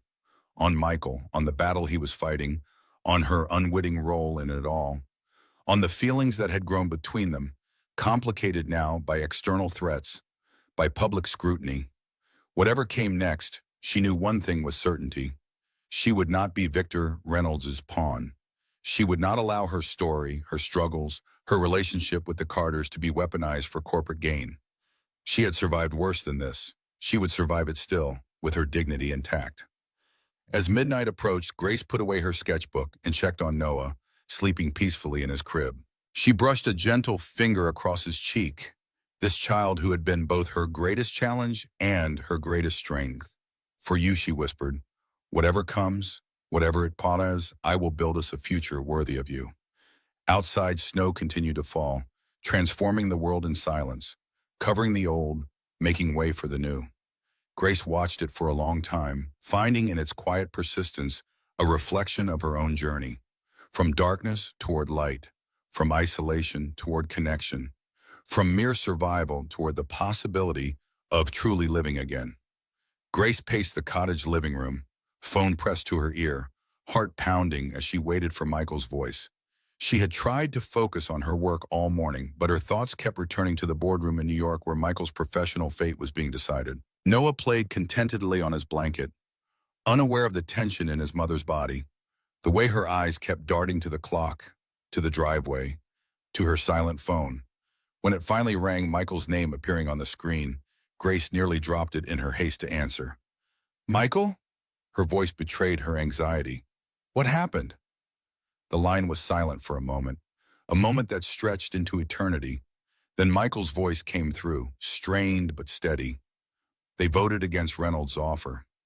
7-5. We keep control of the company." Relief flooded through Grace, so powerful it made her knees weak. She sank onto the couch. "Thank God," she breathed. "Michael, that's wonderful news." His laugh was tired but genuine. "It was close, too close. But we won this round. Reynolds isn't giving up, but we've bought time, strengthened our position." "When will you be home?" Grace asked, then caught herself, suddenly aware of the domesticity of the question, of the assumption behind it. Michael's voice softened. "I like hearing you call it that. Home. I should be back by dinner. There's paperwork, statements to the press. But Grace, I can't wait to see you, to see both of you." The simple admission, the open affection in his voice, made Grace's heart swell. "We'll be here," she promised. After hanging up, Grace returned to the kitchen where Mrs. Hill and Kelly were preparing cookies, a smile she couldn't suppress brightening her face. "Good news?" Mrs. Hill inquired, her tone casual but her eyes sharp with interest. Grace nodded. "The board voted to keep the company. They rejected Reynolds' offer." Something that might have been a smile touched Mrs. Hill's lips. "Well, that is good news indeed." Kelly looked up from her cookie cutting, flour dusting her cheeks. "Does that mean Daddy's coming home?" "Yes, sweetheart," Grace replied, her heart warming at the joy that spread across the little girl's face. "He'll be home for dinner." The afternoon passed in a flurry of activity, finishing the cookies, tidying the cottage, helping Kelly create a welcome home sign for her father. Grace found herself humming as she moved about the space, caught occasionally by Mrs. Hill's knowing gaze. Later, as Mrs. Hill prepared to take Kelly back to the main house to change for dinner, she paused at the cottage door. "Ms. Miller," she began, her usual formality firmly in place. "I feel I should apologize for my initial reservations about your presence here." Grace looked up in surprise. "There's no need, Mrs. Hill. Your concern for the Carters was completely understandable." The older woman's expression softened slightly. "Perhaps, but I failed to see what Mr. Carter saw immediately. Your character, your dignity, despite circumstances, your devotion to your child. These are qualities I should have recognized sooner." Grace felt a surprising warmth at the woman's words, at the hard-won approval they represented. "Thank you, Mrs. Hill. That means a great deal coming from you." The housekeeper nodded once, a gesture that somehow conveyed both acknowledgement and a certain reserved affection. "Mr. Carter said he would be dining at the cottage this evening. I've taken the liberty of preparing something special. It should be delivered shortly." Grace smiled, touched by the thoughtfulness. "That's very kind. Thank you." After they left, Grace moved through the cottage with renewed energy, tidying the kitchen, freshening up, changing Noah into his cutest outfit. Her actions felt significant somehow, as if she were preparing not just for dinner, but for the beginning of something new, something important. When Michael arrived bearing a bottle of champagne and a small gift bag, the smile that lit his face at the sight of her made Grace's breath catch. This was not the smile of a man offering charity or even friendship. This was the smile of a man coming home to someone he loved. Dinner was a quiet celebration. The meal Mrs. Hill had sent over proving to be Michael's favorites, the champagne open to toast the board's decision, the conversation flowing easily between them. Noah sat in his high chair, occasionally babbling as if adding his own commentary, making them both laugh. "Jason tells me your designs for the gala have been unanimously approved," Michael said as they finished their meal. The event planner called them inspired and perfectly aligned with the foundation's mission. Grace felt a flush of pride. "It's a meaningful theme, new beginnings. It resonated with me." Michael's eyes held hers across the table. "With me too, more than ever." After the meal, as they settled on the couch before the fire, Noah sleeping peacefully in his portable crib nearby, Michael handed Grace the small gift bag he had brought. "What's this?" she asked, surprised. "Open it and see." Inside, Grace found a small velvet box. Her heart hammered as she opened it, revealing not jewelry as she had half expected, but a key. She looked up questioningly. Michael smiled, a hint of nervousness in his expression. "It's a key to a storefront in Greenwich Village. Commercial space, excellent natural light, recently renovated. Well, it could be a gallery, your gallery." Grace stared at him, stunned. "Michael, I can't accept this. It's too much." He shook his head. "It's not a gift, Grace. It's an investment in your talent, in your future. The space is leased for a year under the name Miller Fine Arts. What you do with it is entirely up to you." Grace ran her finger over the key, emotion rising in her throat. "Why?" she asked finally. Michael's expression grew serious. "Because I believe in you. Because your art deserves to be seen. Because I want Noah to grow up seeing his mother achieve her dreams, not just survive." He paused, gathering his thoughts. "You once told me that single mothers without degrees or portfolios aren't in high demand in the art world. I want to challenge that assumption. Your work speaks for itself. The gala designs prove that. This space gives you the opportunity to let more people hear what it's saying." Grace looked down at the key in her palm, its weight both terrifying and thrilling. This wasn't charity, it was opportunity. A chance to reclaim the path she'd been forced to abandon, to become more than just a survivor. "I don't know what to say," she whispered. Michael reached across the space between them, his hand covering hers, warm and steady. "You don't need to say anything now. The lease doesn't start until March. You have time to think, to plan, to decide what you want." Grace nodded, closing her fingers around the key. "Thank you for believing in me when I'd stopped believing in myself." Michael's smile was gentle. We all need someone to remind us of who we are beneath the circumstances life throws at us. You've done that for me too, Grace. More than you know. The days leading to the gala passed in a whirlwind of activity. With the board vote behind him, Michael's focus shifted to strengthening Carter Investments against any future takeover attempts and preparing for the foundation's annual gala. Grace threw herself into finalizing the event designs, working closely with the event planners to ensure every detail reflected the New Beginnings theme. Their evenings were spent together at the estate, sometimes at the cottage, sometimes at the main house, the boundaries between the spaces growing less defined with each passing day.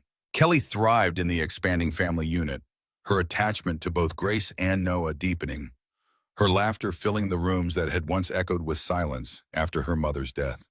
Grace found herself settling into a rhythm she'd never expected. Professional satisfaction in her work, joy in the daily interactions with Kelly, peace in the growing closeness with Michael. The key to the gallery space remained in her bedside drawer, a promise she took out sometimes at night, turning it over in her fingers, imagining possibilities. A week before the gala, Michael approached Grace with a small velvet pouch. "The foundation board has a tradition," he explained, handing her the pouch. "The designer of the gala materials receives a special gift, a token of appreciation for capturing the spirit of the year's theme." Grace opened the pouch, tipping its contents into her palm. A delicate silver necklace emerged, a simple pendant of a rising sun, its rays extending outward in elegant lines. "It's beautiful," she whispered. "New beginnings," Michael said softly, "the dawn after darkness." It seemed fitting. His fingers brushed hers as he took the necklace, moving behind her to fasten it around her neck. Grace felt the warm weight of the pendant settle against her skin, just above her heart. "Perfect," Michael murmured, his hands lingering gently on her shoulders. Grace turned to face him, the emotions of the past weeks crystallizing into certainty. "Michael," she began, "after the gala, after our month here is officially over, what happens then? With us?" His expression grew serious, vulnerable in a way that made her heart ache. "What do you want to happen, Grace?" She took a deep breath, gathering her courage. "I want to stop pretending this is temporary. I want Kelly and Noah to have the family they both deserve. I want—" She hesitated, then pushed forward. "I want us to build something real together. Something lasting." Michael's eyes never left hers, his voice steady but tinged with emotion. "I've wanted that since the night I saw you stand up to Reynolds. Maybe even before, but I needed to be sure you weren't choosing this out of gratitude or necessity. That you were choosing me, because it's what you truly want." Grace stepped closer, her hand rising to touch his face. "I am choosing. With clear eyes and an open heart. I'm choosing you, Michael Carter." His arms encircled her, drawing her against him with gentle certainty. "And I choose you, Grace Miller. I think I've been choosing you since that Christmas Eve at the bus stop." When their lips met, it felt like coming home. Not to a place, but to a person. To the knowledge that whatever paths lay ahead, they would walk them together. The night of the gala arrived crisp and clear, stars brilliant in the winter sky. Grace stood in the guest bedroom of the main house. No longer a guest room, but hers now, filled with her clothes, her sketches, Noah's toys, staring at her reflection in the full-length mirror. The woman who looked back at her was almost unrecognizable from the one who had huddled on a bench 2 months ago. She wore a midnight blue gown that Michael had insisted on having custom made, her blonde hair styled in elegant waves, the silver sun pendant catching the light at her throat. But the most striking transformation was in her eyes. No longer haunted by fear and deprivation, they now held hope, purpose, joy.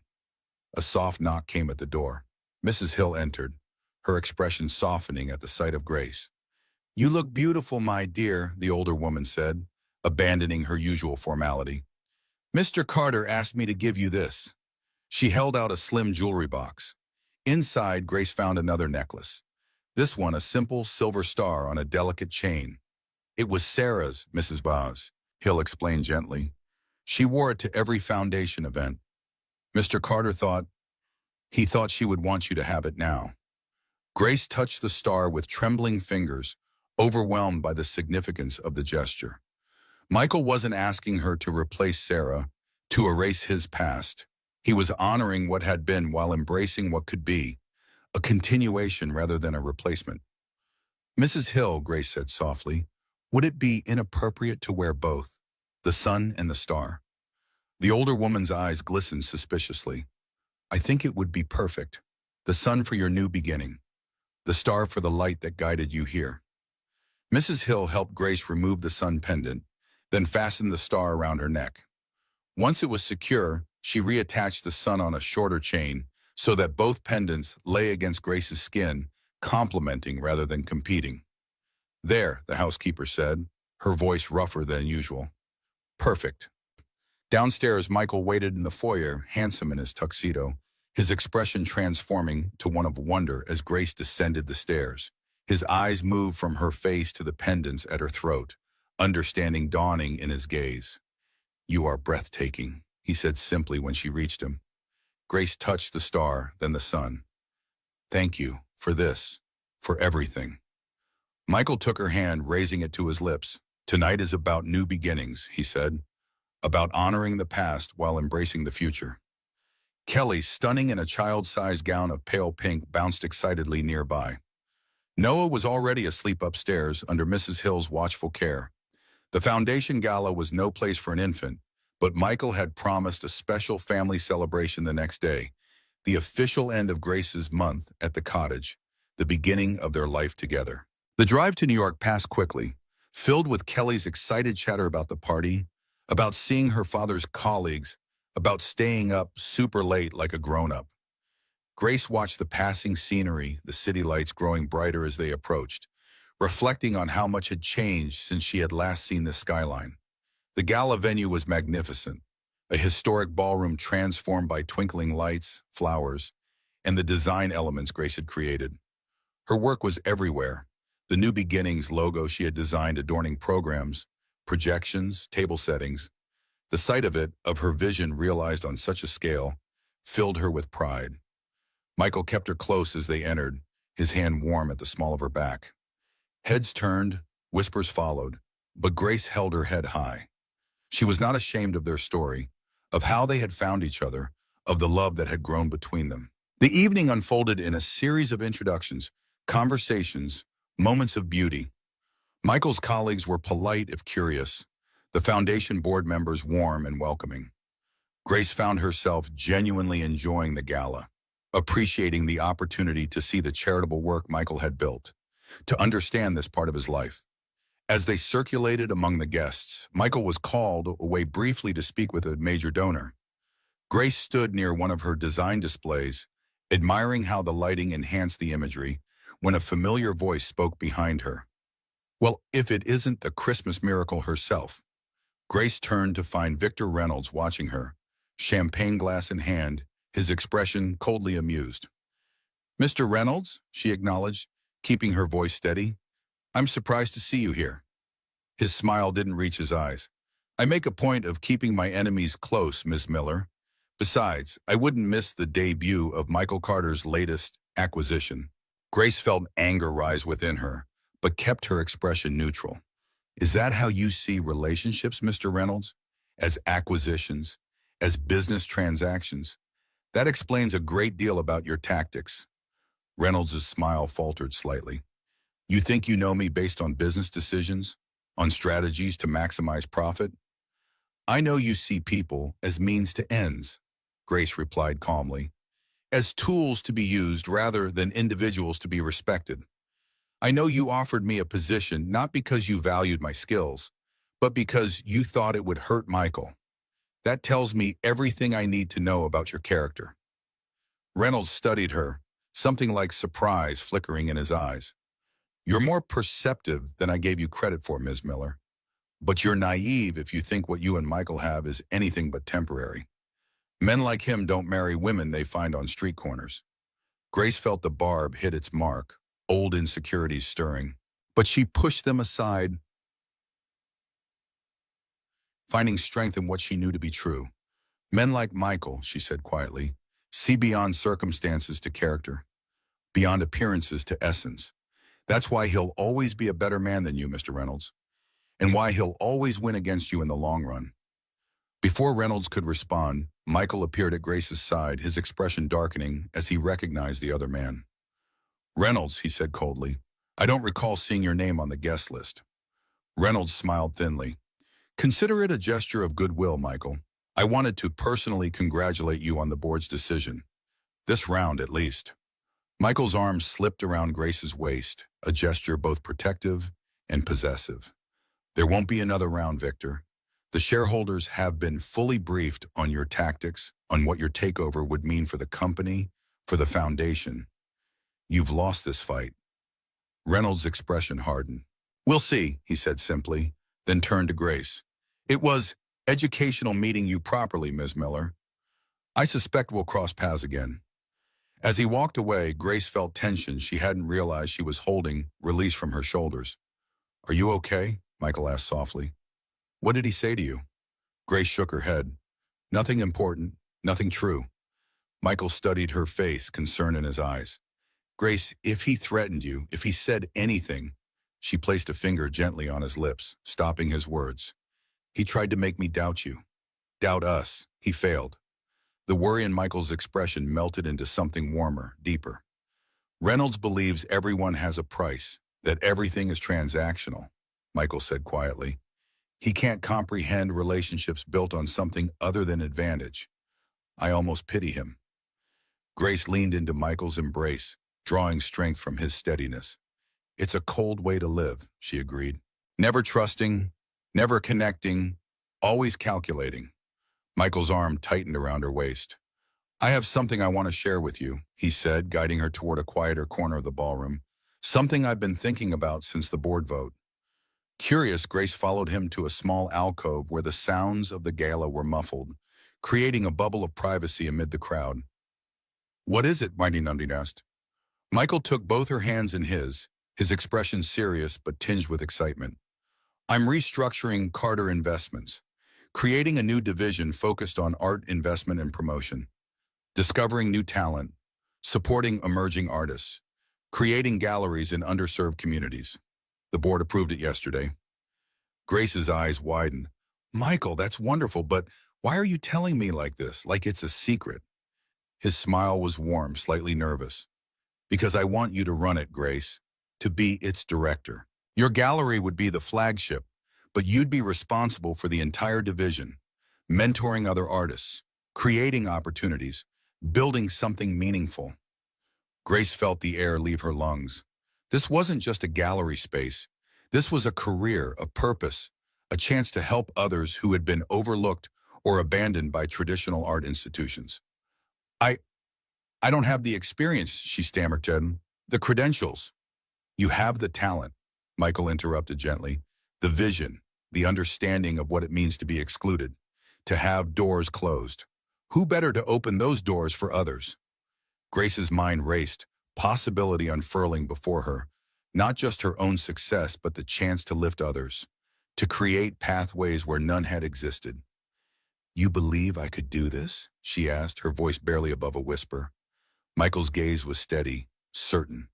"I know you can. I've seen how you think, how you create, how you empathize. This isn't charity, Grace. It's recognition of what you bring to the table. It's me seeing you, all of you, not just your circumstances." Grace felt tears threatening, the magnitude of his faith in her overwhelming. "I don't know what to say," she whispered. Michael's hands tightened around hers. "Say you'll consider it. That's all I ask for now." Before she could respond, the foundation director approached, informing Michael that it was time for his annual address. With a gentle squeeze of her hands and a promise to continue their conversation later, he followed the director to the stage. Grace watched him go, her heart and mind full, the possibilities he'd laid before her both exhilarating and terrifying. A gallery of her own was one thing. This was a responsibility, a platform, a chance to reshape an industry that had excluded people like her. As the lights dimmed and attention turned to the stage, Grace found herself holding her breath, caught in a moment that felt like standing on the edge of an entirely new life. Michael stood before the crowd, his presence commanding attention without effort. The foundation's director had introduced him with glowing praise, speaking of the year's accomplishments, of lives changed, of hope restored. Now Michael stepped forward, his gaze finding Grace in the audience before addressing the assembled guests.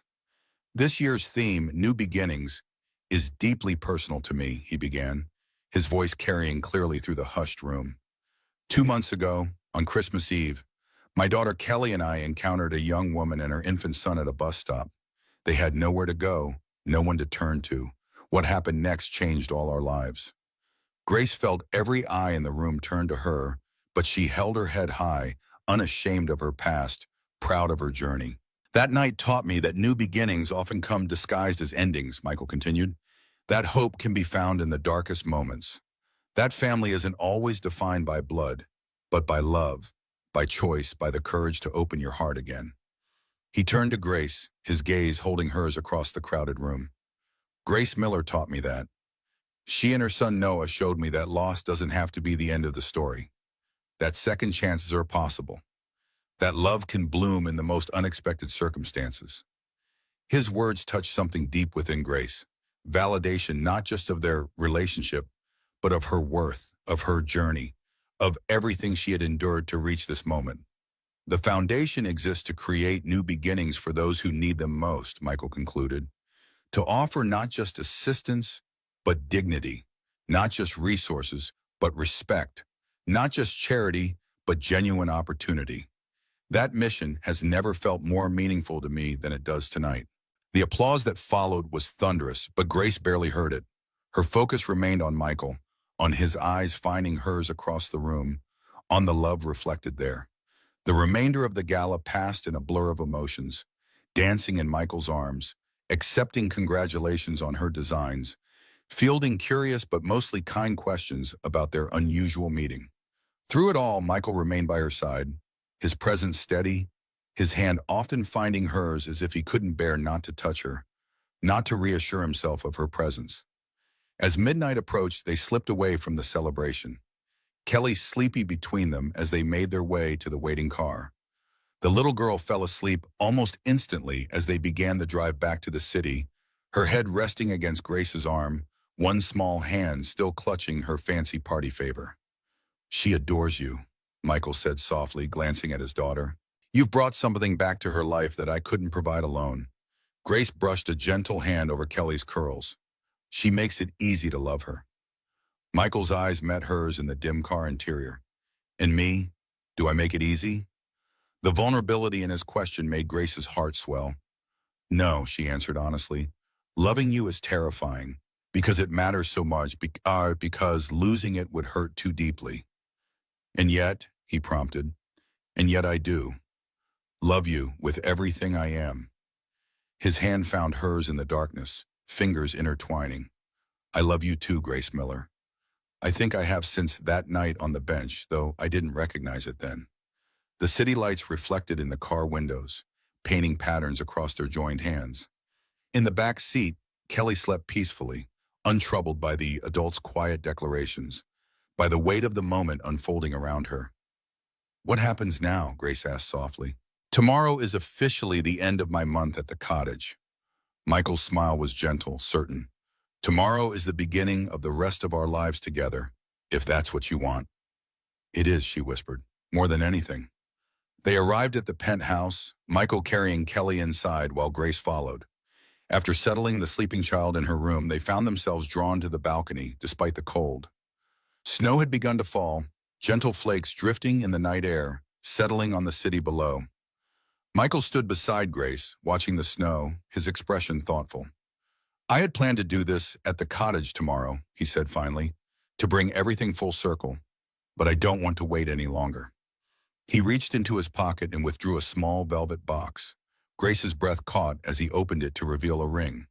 Elegant, vintage, a sapphire surrounded by diamonds that caught the light like captured stars. "This was my grandmother's," Michael explained, his voice steady despite the emotion in his eyes. "Sarah never wore it. She had her own engagement ring. I think it was waiting for you, Grace, for this moment." He knelt before her, snow gathering on his shoulders, his gaze never leaving hers. "Grace Miller," he began, "you came into my life when I thought the best parts of me had died with Sarah. You showed me that the heart can heal, that love can grow and again, that family can be found in the most unexpected places. You and Noah have brought light back into our lives, mine and Kelly's. Will you marry me, Grace? Will you make our family complete? Grace looked down at this man, this good, kind, honorable man who had seen her at her lowest and recognized her worth, who had offered help without diminishment, love without conditions. Yes, she whispered, tears of joy gathering in her eyes. Yes, Michael, with all my heart, yes. He slipped the ring on her finger, then rose to gather her in his arms, his kiss a promise of all that was to come, a life together, a family united, a love born from compassion and grown into something deep and lasting. As they held each other beneath the falling snow, Grace thought of the long journey that had brought her here, from desperation to hope, from survival to joy, from isolation to belonging. She thought of Noah, who would grow up knowing a father's love, a sister's devotion, a home's security. She thought of Kelly, who had found in Grace the mother she had lost too young. She thought of Michael, who had risked his heart again, despite his grief, who had seen in her not a charity case, but a partner, an equal, a love worth fighting for. The months that followed brought changes both profound and ordinary. Grace and Noah moved permanently into the main house, though they kept the cottage as a weekend retreat and art studio. The gallery opened in Greenwich Village under the name Miller New Beginnings, showcasing not only Grace's work, but that of other artists who had overcome significant barriers. The new division of Carter Investments quickly gained recognition for its innovative approach to art investment and community engagement. Victor Reynolds' attempts to undermine Carter Investments continued, but with diminishing effectiveness. The board remained firmly behind Michael, impressed by both his business acumen and his commitment to ethical practices. Eventually, Reynolds turned his attention to easier targets, his defeat at Michael's hands becoming a footnote in the business press. The wedding was planned for spring, a small ceremony on the Connecticut estate. Grace found herself absorbed in preparations, in building her gallery, in the daily joys of their expanding family. Noah took his first steps in the penthouse living room, Kelly lost her first tooth, and life moved forward with a rhythm that felt both miraculous and utterly natural. Christmas Eve arrived again, exactly 1 year since the night at the bus stop. Michael suggested they take a drive into the city, just the two of them, while Mrs. Hill watched the children. Grace understood immediately where they were going, her heart full as they approached the quiet bus stop near Rockefeller Center. The bench was empty now, dusted with fresh snow, the bus route sign flickering above it just as it had that night.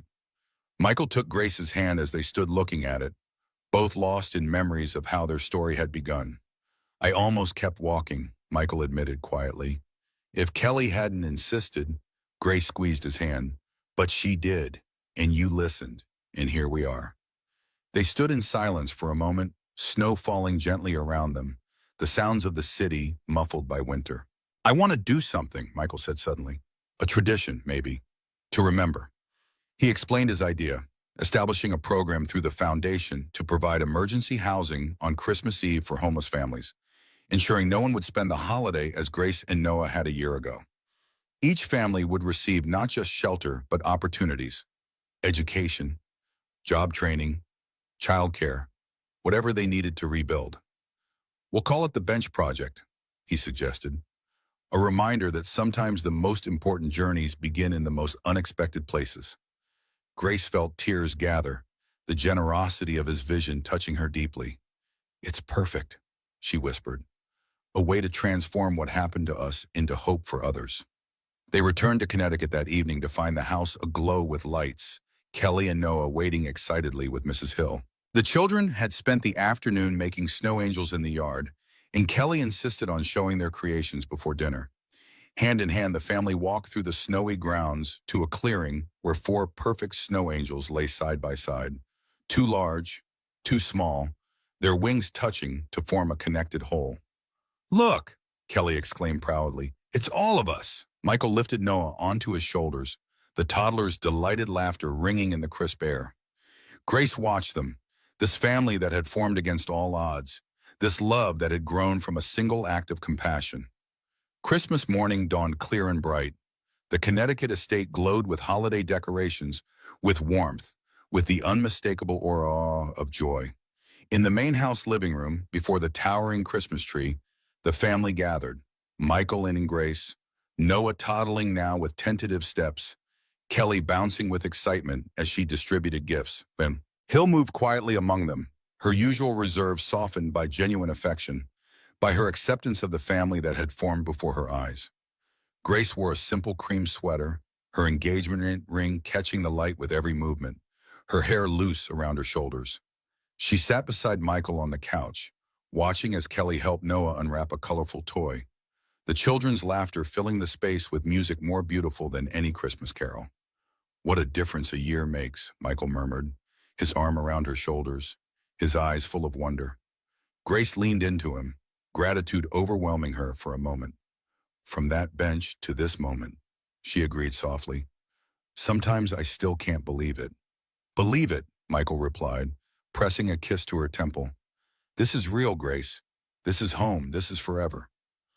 Later that day, as snow began to fall again, soft and gentle in the gathering dusk, the family bundled up to venture outside. Kelly insisted they build another snow family, bigger and better than before. Noah, secure in Michael's arms, watched with wide-eyed wonder as the figures took shape beneath Grace's artistic guidance. When they finished, they stood back to admire their creation. 4 snow figures of varying sizes, standing together against the winter landscape, united by the sticks that formed their connected hands. "Look," Kelly said proudly, "it's us, forever and ever." Grace looked at the child who had become a daughter to her, at the baby who had grown into a toddler, at the man who had become her partner, her love, her future, and she knew that Kelly was right. "Forever and ever," she echoed softly, her voice carrying in the winter stillness. As twilight deepened, as Christmas lights began to twinkle against the darkening sky, Grace Miller stood surrounded by the family she had found in the most unexpected place, at the most desperate moment. And she knew with absolute certainty that she was exactly where she was meant to be. Home at last, loved at last, complete at last. Sometimes the most beautiful beginnings come disguised as endings. Sometimes the coldest nights lead to the warmest dawns. Sometimes a single act of kindness can build an entire world. And sometimes, just sometimes, fairy tales come true. Not in the way we expect, but in the way we most need them to.